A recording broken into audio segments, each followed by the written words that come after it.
Hello and welcome to the Overly Animated Podcast, where we take animation seriously. We provide fan-oriented and analytic discussion on a variety of animated shows, movies, and anime, currently featuring Steven Universe, Miraculous Ladybug, and Star vs. the Forces of Evil. I'm Delaney Stovall, and today I'm joined by Michelle Anderer. Hey guys. And it's just us. So, we are doing the Steven Universe feedback show. Me and Justin swapped places for funsies. And so we are discussing, what is the name of this episode? It's like Voltron. Future Boy Zoltron, I believe. Future Boy Zoltron. Yeah. And boy, did we get some feedback. That's what I've been hearing. Yeah. But we'll start off, though, with, since we weren't on the episode discussion, we'll start off with what our thoughts were. So, Michelle, how did you feel about the episode? It was... I mean, it was an episode. I didn't hate it, but I don't know. I guess because, like,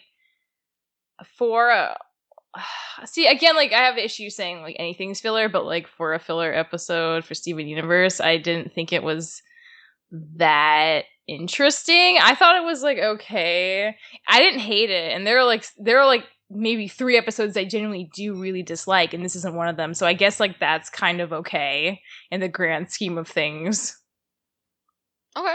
Yeah, what about you? Okay, so I don't understand why this episode was such a polarizing thing on the podcast yesterday. I don't get that either. That's really funny to me. I am so baffled. So I tried to listen to the podcast, and I was like, I can't do this. Y'all are crazy. I liked the episode. Like, I sat with my friend and we watched it. We're like, that was funny. There were some funny moments. I don't understand why there was an argument or why there was, I love this episode and I hate I don't understand the loving or hating. I didn't think it was good or bad enough to qualify for either of those emotions. But I guess we stand corrected. It was just a typical Beach City resident Steven Universe. Yeah. Very run of the mill. Exactly. I don't feel strongly either way. I really don't understand what happened last night, but whatever. But we have lots and lots of asks. So these are just Tumblr asks because I got so many, and it's a good problem to have. It is a good problem to have. It's a lot. I did look at some YouTube comments, and I looked at some of the comments on the website, and we'll address some of y'all's concerns, and because this was a polarizing episode, but I don't think it was a polarizing episode and that it was a polarizing episode. It was polarizing because for of Justin and Dylan. That's the only 2 people it was polarizing and so everyone had to pick a side, and Dylan said we have to pick a team, and I'm just not picking what? a team. No, there's we're not gonna do Can we that. just be team not Dylan or Justin? We're gonna be hashtag team chill. So me and are hashtag team chill because I don't understand what happened.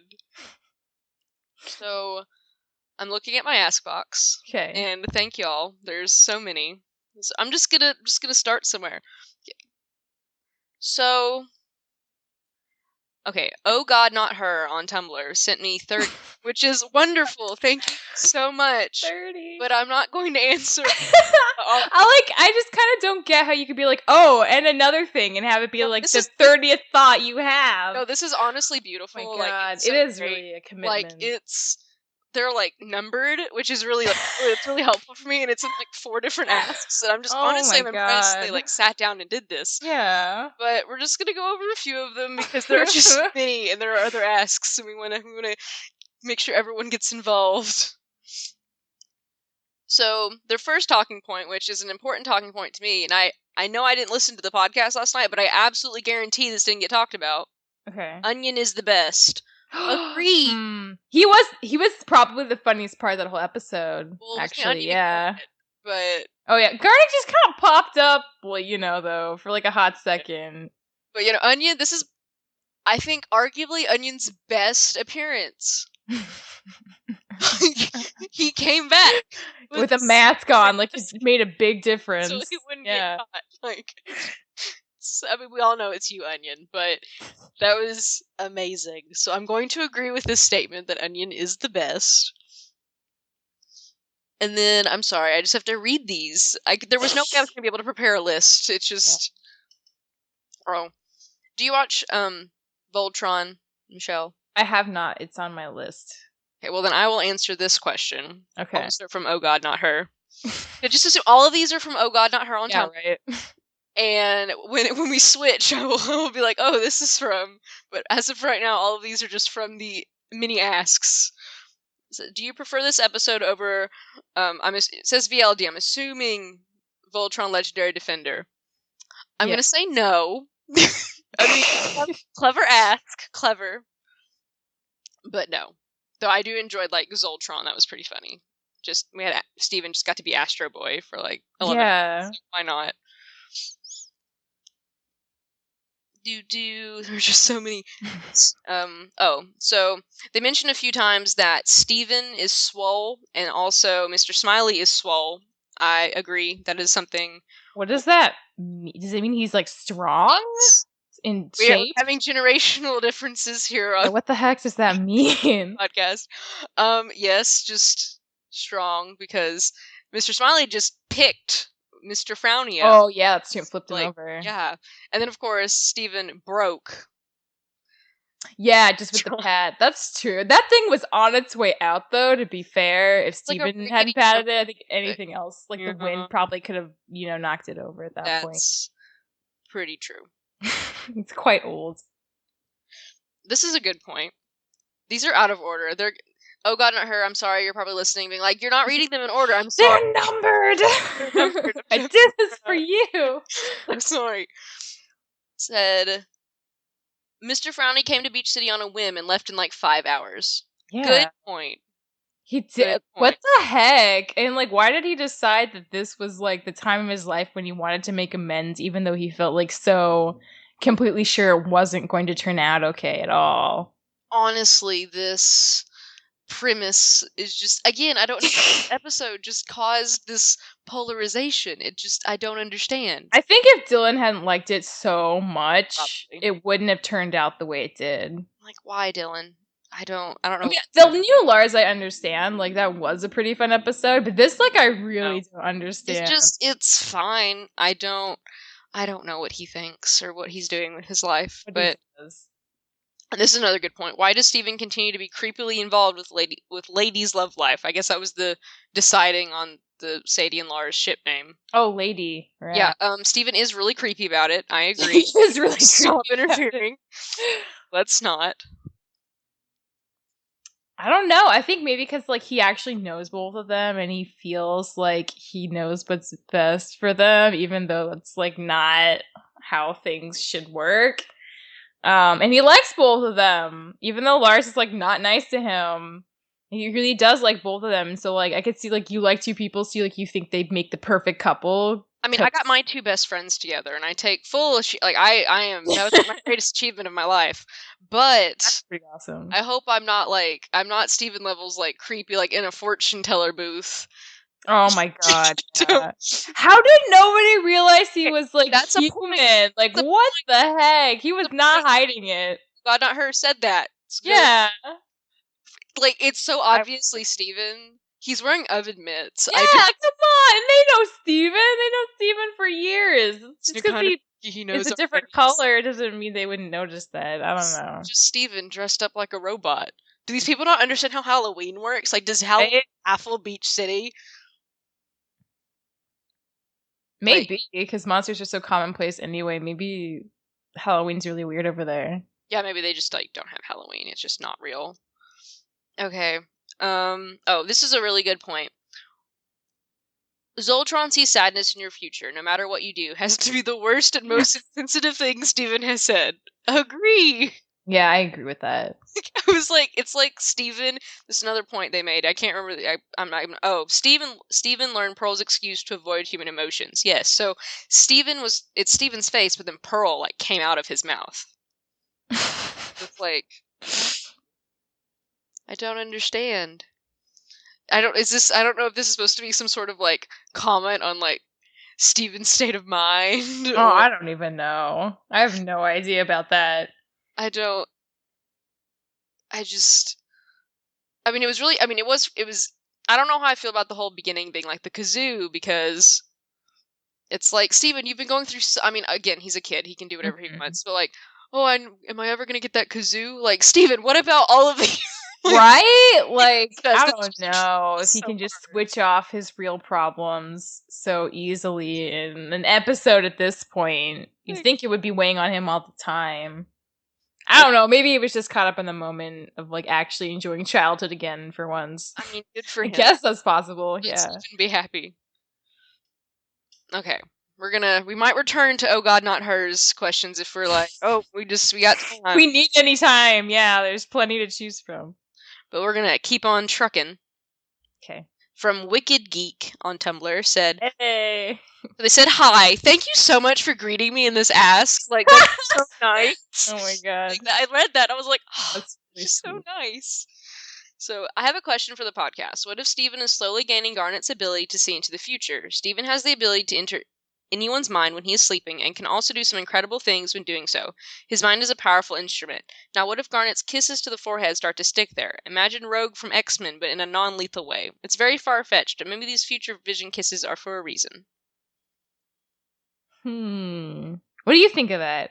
I mean, I think seems legit. I mean, Yeah? I guess I was just an idiot, or maybe I just hadn't been paying attention, but like, I hadn't really remembered before, like, this hasn't happened before, has it? I mean, obviously we've had Garnet kiss Steven on the He forehead. said future vision at least twice. These yeah, things in Jailbreak and in Future Vision. Okay. Duh. So in between, sometimes it's like, oh right, Steven Universe, and then it's like, I didn't see that. I saw that episode like a year and a half ago. It's been a while.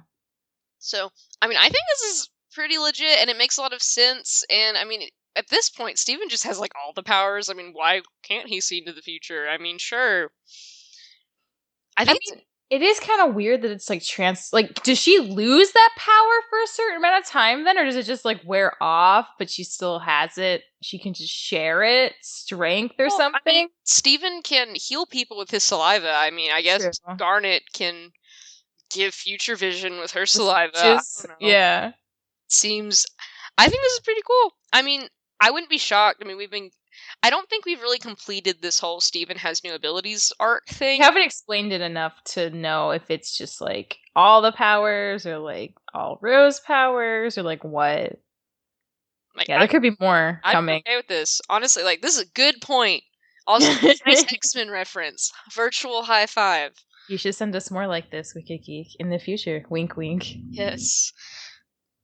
So I think hopefully we'll see more. Also, Garnet can just kiss Steven's forehead because it's cute. Like, I don't really have a problem with any of this. It all sounds good. Okay. Feedback! Exclamation mark. Now, these are from Anonymous. Oh, okay. Which, these are fun. I love Anon asks. They're always like a mixed bag. So people feel less ashamed about really crack theories I've found with Anons. So this isn't direct. This is like directly related to the discussion that happened yesterday, and Michelle and I weren't there. We didn't listen to it. Yeah, we know secondhand, so keep that in mind. We got you. We know how you feel. So, Mr. Smiley is a businessman. Future Boy Zoltron shows creative partnerships and coworker breakups are as personal and emotional as romantic ships to many people. Mr. Smiley isn't uncaring just because he's very career focused. Focusing on his and Mr. Frowny's merits as a gay ship instead of what it actually is cheapens it because the implication is other relationships are less important. And then there's this, I know it's like shorthand for something on the internet, but it just says, feels like you glossed over the ship because it wasn't overtly romantic or progressive. Any thoughts, Michelle? Wait, what was that last part? Okay, there's like this little, I don't know. Anyway, it says, feels like you glossed over the ship because it wasn't overtly romantic or progressive. Because I think at the end they were just like, gay. Oh. I mean, okay. This is something I've noticed with like fandom culture. It's like, like in a sense, like shipping stuff's fun, know, because it's harmless. These people aren't real. Literally never gonna see. You wanna get certain things out that you might not normally get, like otherwise. It's media we consume. It's kind of why it's made in the first place. And that level, I get like the shipping. I mean, I do think it's important to highlight lots of kinds of relationships and validate like each of them for their own merits. And like I can see why it would feel like being dismissive of that and just like shipping it in a romantic way. I don't think it's bad to ship it. I mean, I guess it just if that's like all people are doing, I can see feeling kind of like frustrated that like you want kind of more than that out of what you got. You feel strongly enough about it.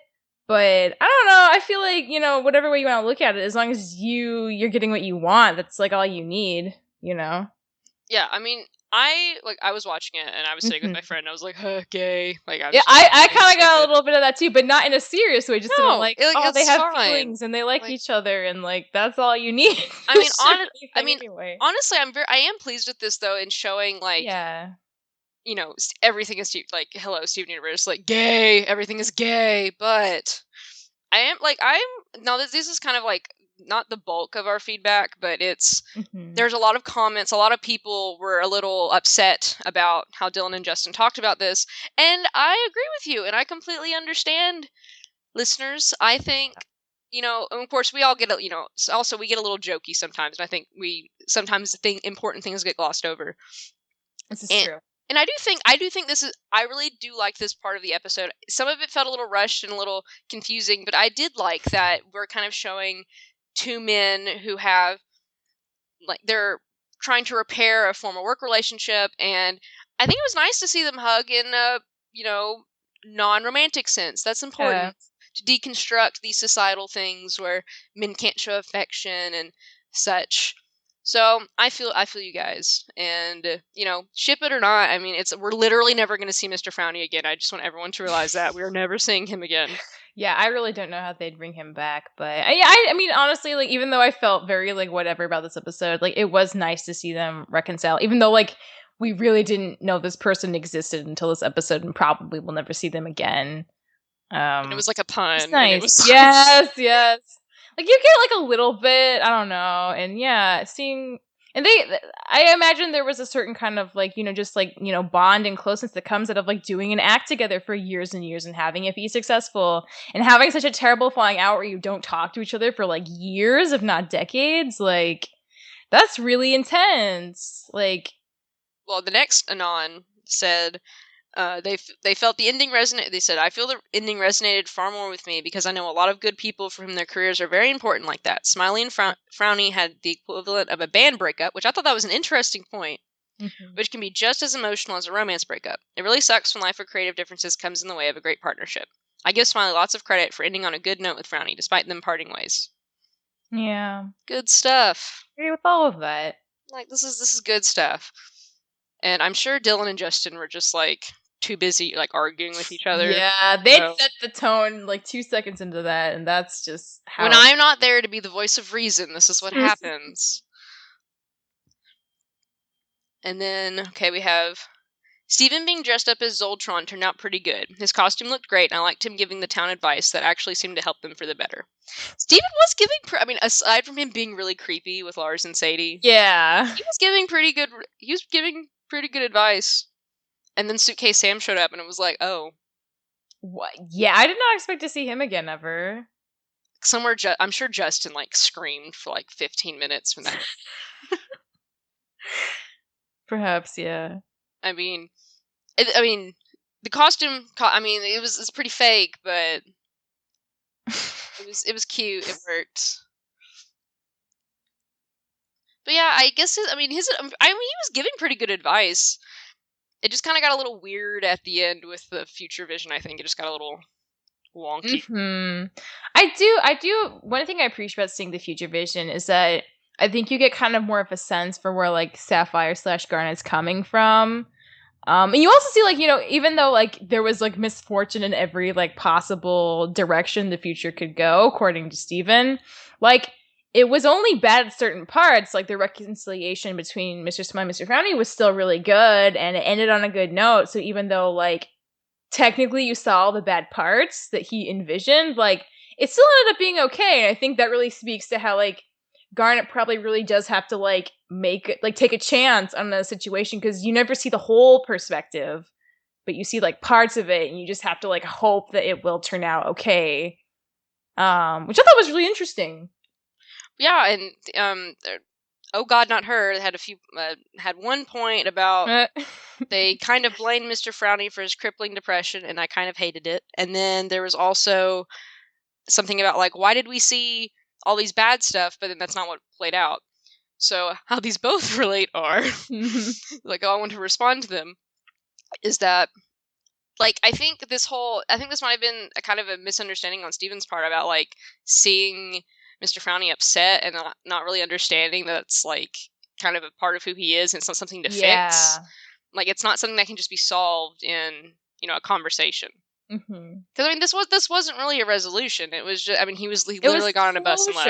Yeah, it was literally, I mean, it's a little odd because there's not really a big emotional payoff. Yeah, because again, we're not that invested in Mr. Frowny because we only had 11 minutes to get to know him, which is not a lot. Yeah. And then, what was the other? Smiley's not a huge character. All right, and the outcomes. Okay. It was the outcomes. Well, I think part of it's one, like, Garnet just like pecked him on the forehead. Like, Steven can't see anything. Like, he saw like he had like a time limit. Like, there was a little bubble, and it was like, you have 15 minutes, Steven. Go forth. Yeah, have fun. So we're gonna keep on trucking. So a lot of people seem to like his costume, which I think is hilarious. I think it's really funny. I wasn't that crazy about it. I thought it was okay. I thought it was, adequate. He had oven mitts. He had oven mitts. Now I forgot their username. How I've said it 4 times now. Oh God, Not Her was like, it was like miraculous levels of, ridiculous. And like, I have not seen that show. If you don't watch Miraculous Ladybug, it's honestly ridiculous that they don't know who each other are like all the time. Like, it's like in Green Lantern, or like, I can't see your cheekbones. You think I don't know who you are? Like, really, legit, that's what it is. And yes, how did people? He's just wearing oven mitts, and his face is gray. Like, this is not difficult stuff. It's obviously Steven. Exactly the same. Like, also, they all know. Like, everyone knows Steven. How do they not recognize he was dressed up as a robot in a box? Like, I don't. The suspension of I mean, I guess the suspension of disbelief of like the Beach City residents is insanely high. And people talk a lot about how Dr. Maheshwaran didn't notice that the gem monsters were like, not human. So I don't know. Maybe they really do have a really high tolerance for ridiculous things. They just don't know. I would we just need to know more about Beach City. Like, what do they put up? I mean, we know what they put up with. What's their level of tolerance? There has to be more. Like, they just put up with so much and like don't comment on it.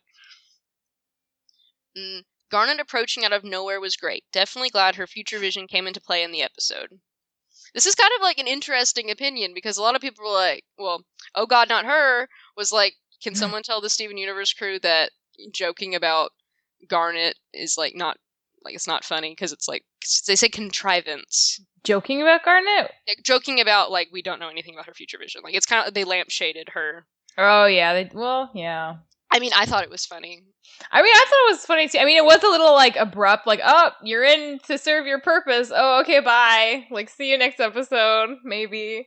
But like, I don't know. That doesn't happen a lot with Garnet, I don't think. So it doesn't bug me that much at this point. They play with Garnet a lot in this way. I think it was just a little like too forced in this episode. I mean, I thought it was funny. I saw Garnet and was like, my fave is here. So also, the gyms never show up in episodes like this. That was exciting. That's true. They usually don't. So it was good to get one, even for a hot sec, then not at all. And, like, oh, come be sure you're home for dinner. Like, yes. Yeah, that's the cute mom moment.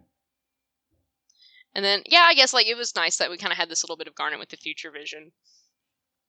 Yeah, I mean, I think it, like, ended up playing into the episode pretty well. We got an ask about, what did you think about it manifesting as, like, slots, kind of, like a slot machine? I didn't even really think about that, did you, when you first saw it? I mean, I can understand why, like, the ask kind of was like, oh, it's kind of weird. I'm sorry I'm not, like, reading these verbatim again. There was 30 of them, and I'm staring at my Tumblr inbox, and I'm just like, I can't do this. But so many. There's so many. I mean, I appreciate it. It's just so many. I didn't think about it when I was watching the episode, but I can understand why it was kind of like, oh, this is kind of weird. But it's also Steven, and then I think it's visually interesting. They've been experimenting a lot with doing different things visually on the show. Like, we're having different transitions, and we're having like name cards for things, well, title cards and stuff. So I thought it was fun. It broke it up pretty well, I think, and it was an interesting way to show the different, because we understand future vision to a certain extent, yeah. and then to like visualize it in a way that's like not really Garnet was interesting, which I think I agree with that. And this kind of feeds into, I guess, like, maybe this is an ability Steven can develop, or that he already has. That would be something Garnet would do. It would be like, oh, I have to kiss your forehead for you to work. Oh, no, it's your power. I just wanted to kiss your forehead. Like, Garnet would do that. That is so in character. Yeah, that would be really sweet. So I think I would die, actually, if that happened. And then I wonder, does Garnet literally walk around the town until either the Crystal Gems or Steven need her? Probably. I feel like she'd get a lot of fascination out of like random stuff on the boardwalk.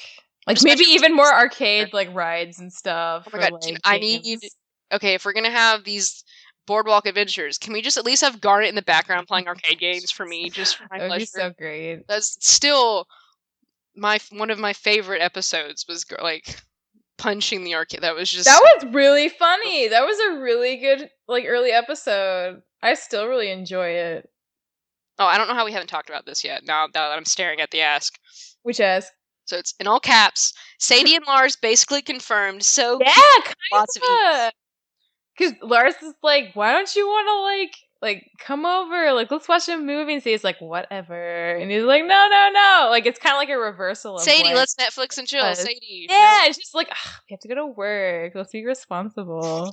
And then Steven like freaks them out to actually want to go to work, which was actually pretty funny. That was honestly, that was so rude, but it was also pretty it was a very like Steven's really bad about like normal boundaries for like appropriate. He doesn't know what boundaries are. What boundaries? He doesn't go to school. He interacts with space people. Like he doesn't.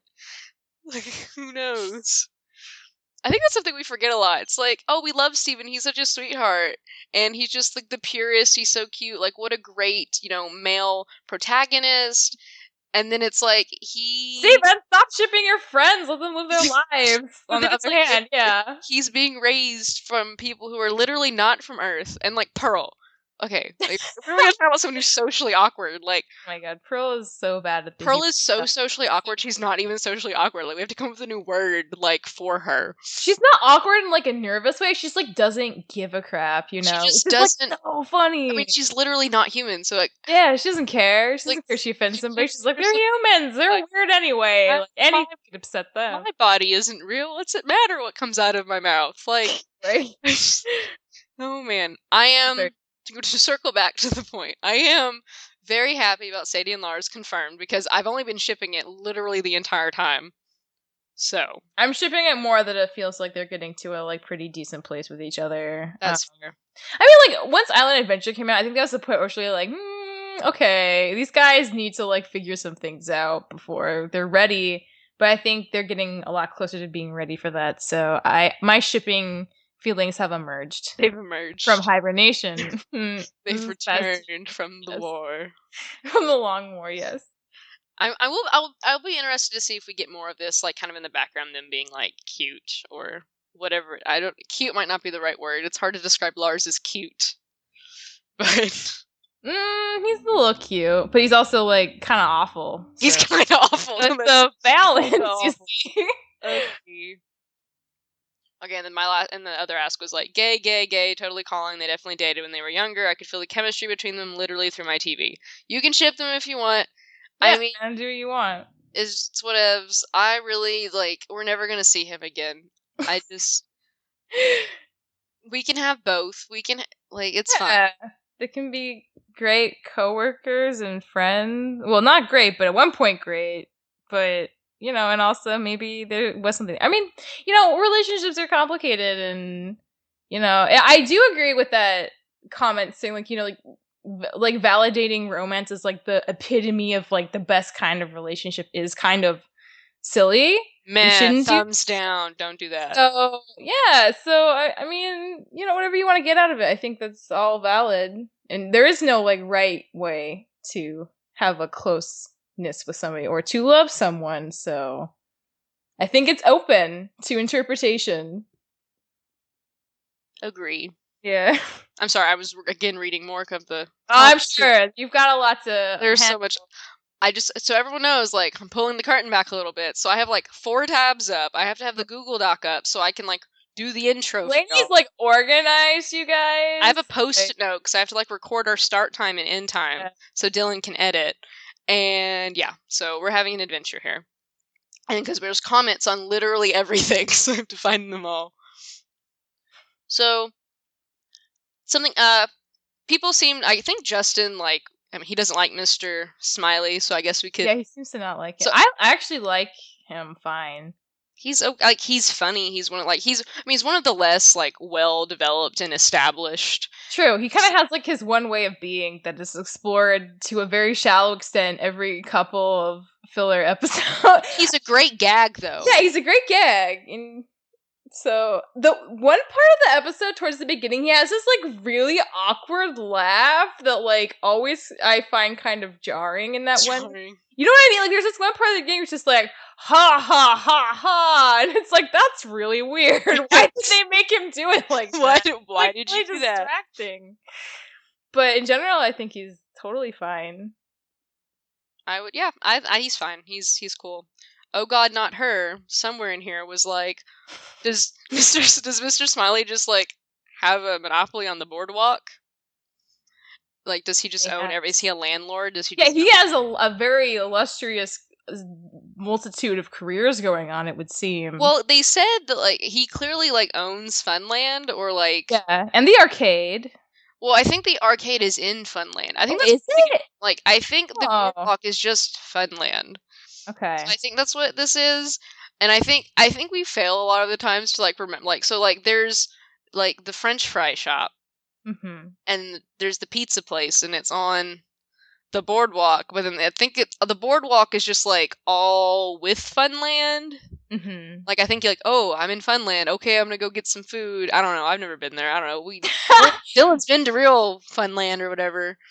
I think that's how boardwalks work. I don't know. I'm from Kentucky. I don't know how things work, but I think that's how that is. So I think he just like owns everything in Fun. Like I think Funland's just him, and like the arcade is in Funland. They didn't do. I will say they haven't done really a good job of like expressing that. It is really confusing. Yeah, that's true. He can just own everything. He's a wonder. Like as a character who's really just a gag. It's excellent.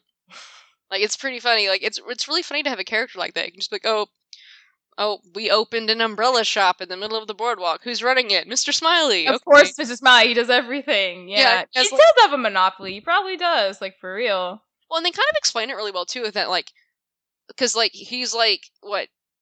He's the one who has, like, he's the donut shop song, right? Yeah, he's the donut shop, and then he had this, like, comedy routine. Like, he's gotten around. He's done a lot of things. He's done a lot of stuff. So I feel like they've done a pretty good job. Like, this isn't just, oh, this person shows up everywhere. Like, we've given him a backstory that, like, oh, he could turn, like, next, someone gets injured. It turns out he, like, is, like, an EMT or, like... Right? I wouldn't be surprised at this point. I'd be like, oh, he's, like, a doctor. I don't know. Like, that seems legit. I'm gonna buy it. Like, sure. I'm gonna scroll through some of these last ones, see if we can end on something really, really funny. Oh my god. Or just... I don't think we've been able to top that one line thing. That still haunts me to this day.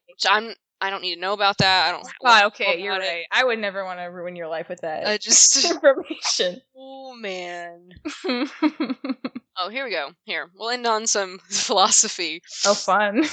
This is on Overly Animated, so you can leave comments on our website too. Yes, it looks pretty legit. It's pretty cool. I like the color scheme. We like voted. Okay. I just scrolled past it. Okay.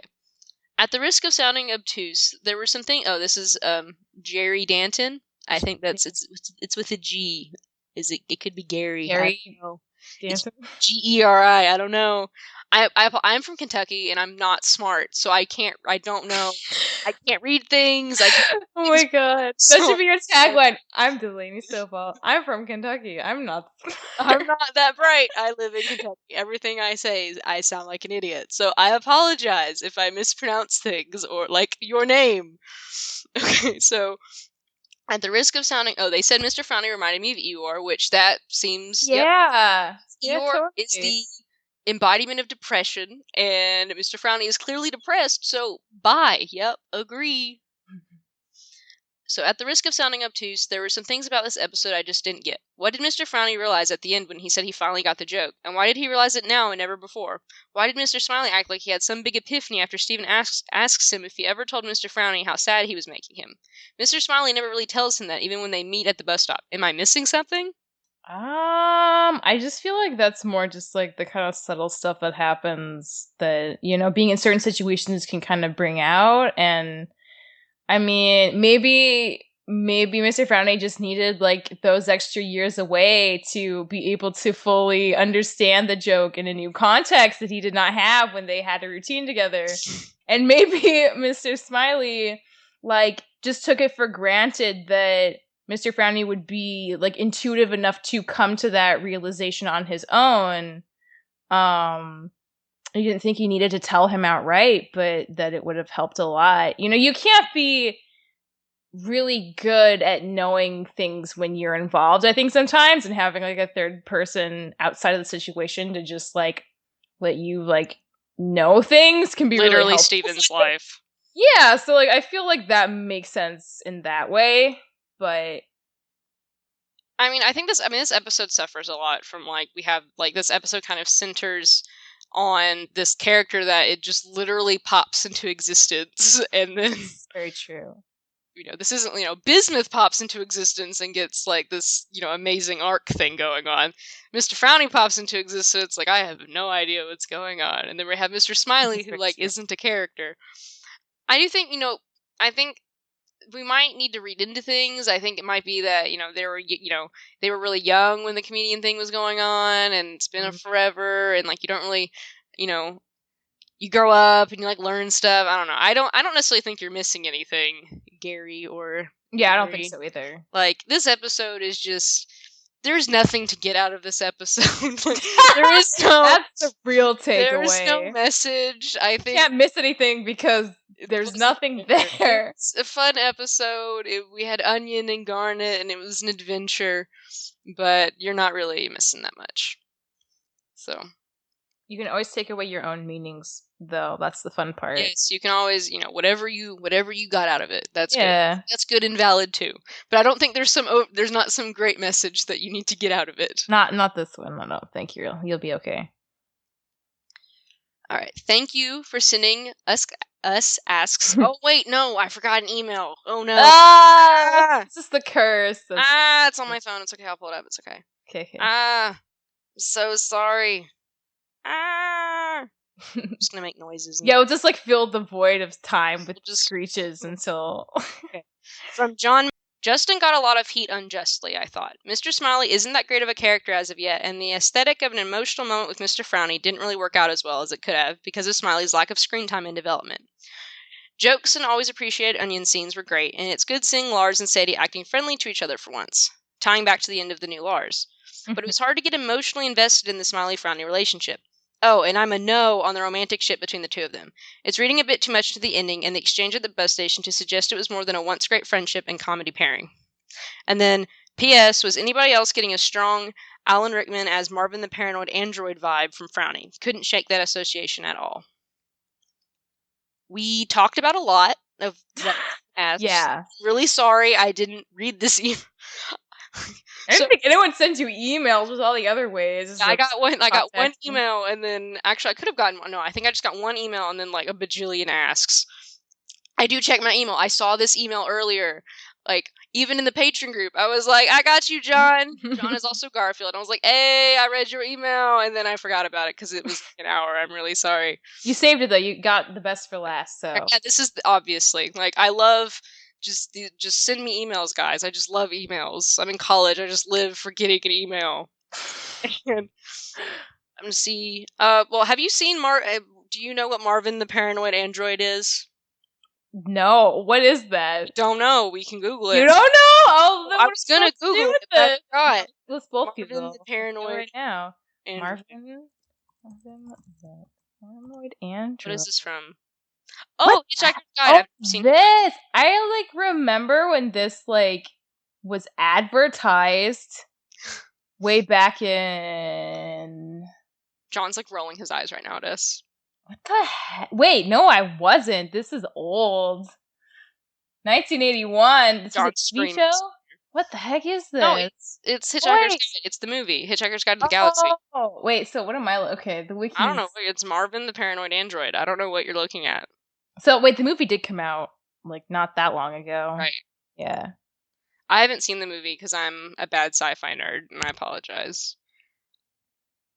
So maybe send us asks, and we'll respond and be like, oh! We know what you're talking about. We'll definitely inform respond. us. Yeah. Like, John, get on the Patreon group. John's a patron. He actually messaged me on Facebook to be like, hey, how do I send this to you? So if y'all join the Patreon group, you can have direct contact via Facebook with Delaney and with all of us. Like, it's so exciting. So John can just yell at me on Facebook. It'll be okay, and I'll deserve it. We're gonna wrap up. Yes. This was a mess. I apologize to everyone. It's a glorious mess, though. So it's a great way to spend your Friday. Yes. Happy Labor Day, everybody. Weekend. So you can find out all the info on this podcast at overlyanimated.com. You can support us via Patreon at patreon.com/overlyanimated, which is how John messaged me on Facebook. So y'all, there are perks. There are perks. So thanks to our current patrons, Mitch, Cordell, Beatrice, Nate, Andy, Jamie, Rachel, John, Ryan, Catherine, Taylor, Davon, Jade, John, Phoenician, and a new patron, Victoria. Victoria. Dylan might have said this on the podcast. I don't know. I'm going to say it again. We didn't get that far. As far as we know, this is the first time. Victoria's new. Then we have Fever Mitch, Cordell University, Beatrix Lestrange, Nathan Fillion, Buzz Lightyear, Mailman, Rachel Rose, Johnny Bravo, Brian, Cookie Cat, Needle, Diamond Day, Jewel, Garfield, To Be Decided, and I suggested Sheep Skylark for Victoria, which is hilarious. Like Chip Skylark, we'll see. Dylan's going to listen to this and be like, Delaney's never allowed to host ever again. And for you. Oh, you good? Mm-hmm. On Sunday, we will have Miraculous Ladybug. What did we do? Top 10 villains from Miraculous Ladybug. I made a troll list. I just trolled Dylan. So listen to that. Even if you don't listen to it's worth it. Even if you don't watch, Dylan may be mad, so I made a troll list. So that's the kind of person Delaney is. But thanks for listening, guys, and we'll see you next time. Bye. Bye.